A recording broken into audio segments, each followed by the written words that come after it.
बात कर रहे हैं कन्वर्जन के बारे में। जैसे ही आपने बात करी तो इनका एक नया फंडा एक सामने आया है, एक नया एक और प्रपंच कह लीजिए, इसको आप प्रपंच कह सकते हैं। प्रपंच ये है इनका कि ये कहते हैं पार्ट पेमेंट करेंगे। सुन लीजिए, क्योंकि बहुत सारी जगहों से दबाव भी है ना, दबाव है। जैसे हाई कोर्ट का दबाव है, कंज्यूमर फोरम का जो मुकदमा दर्ज हो रहा है उसका दबाव है, जिला अधिकारी का दबाव है, सांसद का, विधायक का, जहाँ जहाँ जो क्षेत्र है सरकार का दबाव है। तो ये क्या कहते हैं, पार्ट पेमेंट करेंगे। तो इनका प्रपंच देखिए, मीडिया सूत्र में कुछ लोग जो जागरूक लोग हैं और कुछ निवेशक जो हैं उनसे पता चला है कि ये लोग एक संतुष्टि पत्र भी साइन करवा रहे हैं जी।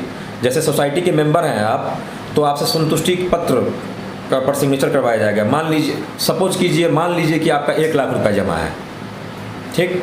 तो 1 लाख रुपया जमा है तो फिर संतुष्टि पत्र का क्या मतलब है?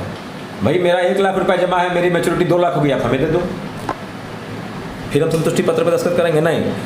अब 1 लाख में से कुछ पैसे का इन्होंने दिया और संतुष्टि पत्र पे सिग्नेचर लेंगे कि हम तो सोसाइटी के कार्य से संतुष्ट हैं। अरे कैसे संतुष्ट हैं भाई?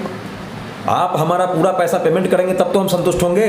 क्या लग रहा है उसी स्थिति में फिर ये जो साइन जो आप जो कर रहे हैं संतुष्टि पत्र, क्या इसके पीछे की बड़ी वजह क्या लग रहा है आपको? पीछे की बड़ी वजह ये है कि जिस तरह से मैंने बताया कि 1 लाख में से कुछ पार्ट पेमेंट करेंगे ये, और संतुष्टि पत्र पर मान लीजिए कि ये आपका दस्तखत करवाते हैं और साइन कर देते हैं, तो बहुत सारे लोग जो समझदार हैं वो नहीं करते हैं, या जिनको पैसे की नीड है वो कर देते हैं।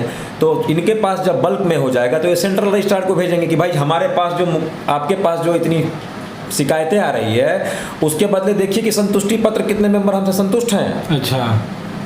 अच्छा ये बच निकलने की एक समझिए, एक बच निकलने का एक तरीके का प्रपंच है।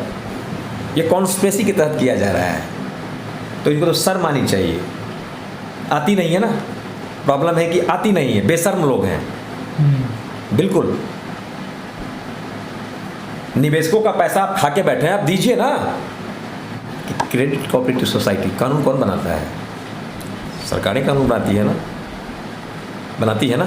अभी आपने कुछ दिन पहले वेस्ट बंगाल का शारदा चिटफंड घोटाला सुना था आपने। कौन से लोग थे, कहाँ के लोग थे? वो वही वाइट कॉलर वाले लोग थे। कौन थे वो लोग? सरकार में बैठे हुए थे। तो इनके पीछे तो वही लोग हैं। इसमें कहने में ना तो डर है ना संकोच है।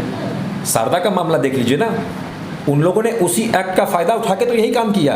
क्या लग रहा है आपको? एक चीज़ बताइए, आप इसमें राजनीतिक रूप से कहीं ना कहीं आप जोड़ रहे हैं, क्या लग रहा है जो सहारा का कई जो है पिछले रिकॉर्ड देखा जाए, कई राजनीतिक, अगर यूपी की बात करें तो कई राजनीतिक जो घराने हैं जो सत्ता में रहे हैं उनके नज़दीकी रहा है सहारा प्रमुख सुब्रत राय की। लगातार कई राजनीतिक शख्सों के साथ जो है उनकी नज़दीकी, उनकी स्टेज पे देखा गया है, उनके साथ देखा गया है। क्या उसका फ़ायदा मिल रहा है सुब्रत राय को? देखिए, राजनीति के बारे में तो मैं कुछ इस बारे में कोई चर्चा नहीं करना चाहूँगा, क्योंकि मामला न्यायालय से संबंधित है, तो इसमें राजनीति को घसीटना उचित नहीं लगता मुझे, जहाँ तक मेरा मानना है।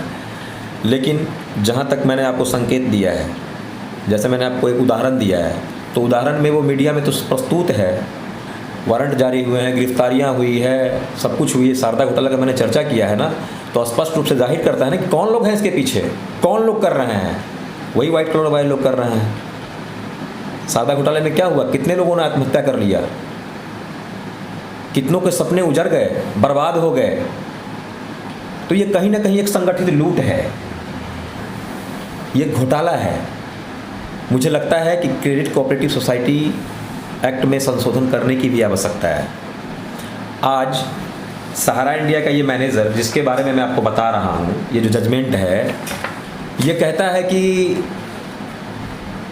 ये जो कोऑपरेटिव सोसाइटी का मामला है ये कंज्यूमर एक्ट के अंदर आता ही नहीं है। कहीं ना कहीं कानून में कुछ तो ऐसा था जिसकी पूंछ पकड़कर ये नेशनल कंज्यूमर तक चला गया। आप समझ रहे हैं? आप सोचिए, एक आम निवेशक जो डिस्ट्रिक्ट कंज्यूमर फोरम में केस लड़े, वर्षों तक लड़े, फिर वो स्टेट में जाए और फिर नेशनल में जाए, और जो सक्षम नहीं है उनकी तो कमर टूट गई। लेकिन कोई तो था एक ऐसा माइका लाल जिन्होंने केस लड़ा और नेशनल कंज्यूमर तक लड़ा, और वहाँ से जा कर के ये फैसला लेकर आया जिसका लाभ काफ़ी निवेशकों को हो रहा है।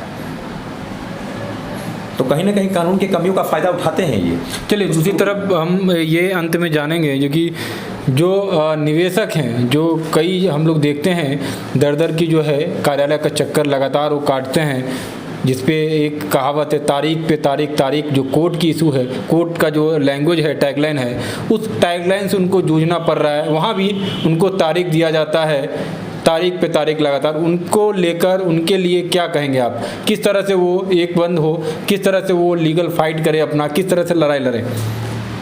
मैं सहारा इंडिया के जितने भी निवेशक हैं जो मुझे आपके चैनल के माध्यम से देख रहे हैं, मैं उनके लिए केवल एक संदेश देना चाहता हूं कि आप कृपया अपने मामले को, जितने भी जो भी आपके सर्टिफिकेट हैं, उसको आप जिलाधिकारी को दें और BPID एक्ट के तहत मुकदमा दर्ज करवावें, पार्टी बनावें। यहाँ के रीजनल मैनेजर को, सेक्टर मैनेजर को, जो भी बिहार के जो भी हैं उनको आप दें और अधिक से अधिक संख्या में सेंट्रल रजिस्ट्रार को पत्र लिखें और इनकी शिकायत करें कि भुगतान नहीं दे रहे हैं ये लोग, और BPID में मुकदमा यहाँ दर्ज करावें।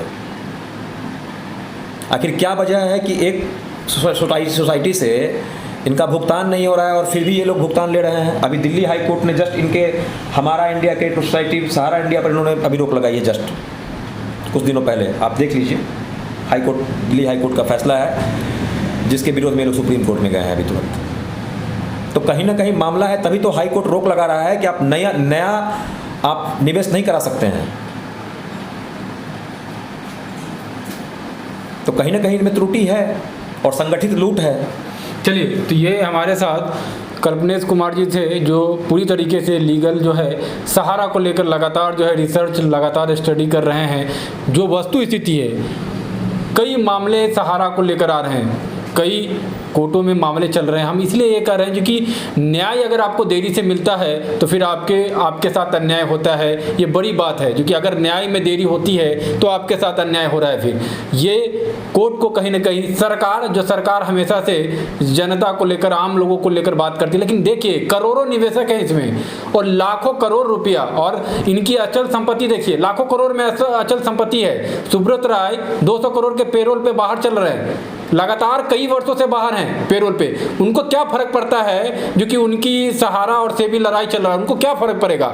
जो आदमी बाहर चल रहे हैं कई वर्षों से, क्या फर्क पड़ेगा सहारा को? सहारा के बोर्ड ऑफ डायरेक्टर को क्या फर्क पड़ेगा? सारे लोग बाहर हैं, आप किसी को जेल में नहीं रख रहे हैं, क्या कोई फर्क नहीं पड़ने वाला है? वो ऐसो आराम से कर रहे हैं। यहाँ कन्वर्जन तेजी से हो रहा है। आप सहारा कार्यालय जाइए, वहाँ पे मारपीट और दंगे की स्थिति बन जाएगी अगर आप पैसा मांगने जाते हैं तो।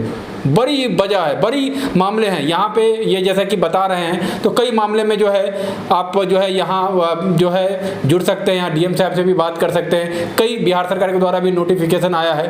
अब न्यायालय को लेकर जो है एक लोगों के बीच में जो है ये रहेगी जो कि न्यायालय का क्या फैसला आ रहा है, इसको लेकर सारे लोगों की जो है टिकी रहेगी। लेकिन उससे इधर है जो कि आप अपनी लड़ाई लड़िए, क्योंकि आप लड़ेंगे नहीं, जो स्थिति है वो आप देख रहे हैं। तो कल्पनेश कुमार जी हमारे साथ उपस्थित थे और आप संपर्क भी कर सकते हैं कल्पनेश जी से, और पूरी मामले को लेकर आप एकजुट होके लड़ाई लड़ सकते हैं। लगातार जो है बने रहें और सहारा को लेकर हम एक्सक्लूसिव आपको जो है ये पूरा सीरीज जो है दिखाते रहेंगे, जो कि किस तरह से सहारा के द्वारा जो है लूट का जो है पूरी तरीके से तंत्र चल रहा है। पूरी तरीके से लोगों को बेसहारा करने का जो प्लानिंग सहारा ने स्टार्ट किया था, सपनों के कारोबार से ये जो पूरा खेल शुरू हुआ था।